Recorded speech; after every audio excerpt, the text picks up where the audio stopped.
देखिए, पूर्व मुख्यमंत्री अशोक गहलोत जी, मुझे लगता है कि वस्तु स्थिति को ध्यान में रख करके नहीं बोल रहे हैं। उनको बोलना है इसलिए बोल रहे हैं। मैंने पहले भी कहा, अभी भी कहता हूं कि जब वो बने थे मुख्यमंत्री, उनके 2 महीने का उन्होंने जन घोषणा पत्र नाम दिया था, वो 2 महीने का कालखंड देख ले। और भजनलाल जी मुख्यमंत्री बने हैं, इनके संकल्प पत्र की पूर्ति का ये 2 महीने का कालखंड देख ले। मैं चैलेंज करता हूं जी कि इतना काम इन 2 महीने में हुआ, ऐसे ही हो गया? सरकार मजबूत होती है, कोऑर्डिनेशन होता है, तब जाकर के होता है ना। तो आप तो लड़ ही रहे थे ना, मुख्यमंत्री अशोक गहलोत और सचिन पायलट साहब तो लड़ ही रहे थे। वो कह रहे हैं सर उन्होंने ये कहा है कर दी और अब इनकी मेरे ख्याल में समझ में ही नहीं आता क्या बोल रहे हैं वो।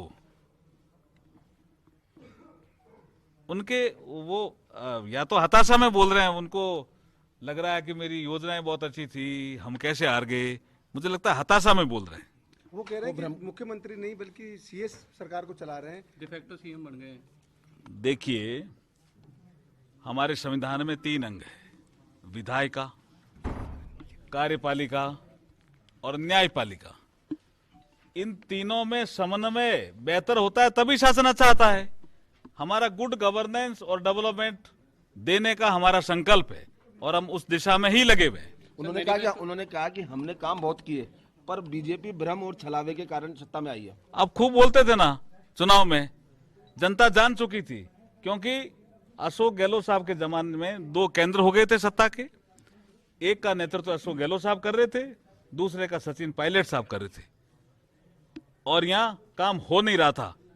जनता परेशान थी, इसलिए जनता ने भारतीय जनता पार्टी को वोट देकर के सुशासन लाने का काम किया है। हम जनता के आभारी हैं। मैनिफेस्टो में कौन कौन से प्रमुख मुद्दे रहेंगे जो इस बार बीजेपी में रहेंगे, क्योंकि रोजगार ये सब तमाम काम शुरू हो गया, आपने पहले ही बैठक में। देखिए, जो संकल्प पत्र हमारा बनेगा 2024 के चुनावों के लिए, एक कार्यशाला 26 तारीख को हमारी राष्ट्रीय कार्यशाला दिल्ली में हुई थी। आज प्रदेश की कार्यशाला राजस्थान में यहाँ हुई है। हमारे जो प्रमुख मुद्दे आपको ध्यान में ही हैं: विकसित भारत हमारा 2047 तक कैसे बने, और प्रधानमंत्री मोदी जी का जो तीसरा टर्म आने वाला है उसमें तीसरी लार्जेस्ट इकोनॉमी इंडिया कैसे बने। ये ऐसे बहुत से मुद्दे रहेंगे, विरासत भी रहेगा और विकास भी रहेगा। Thank you.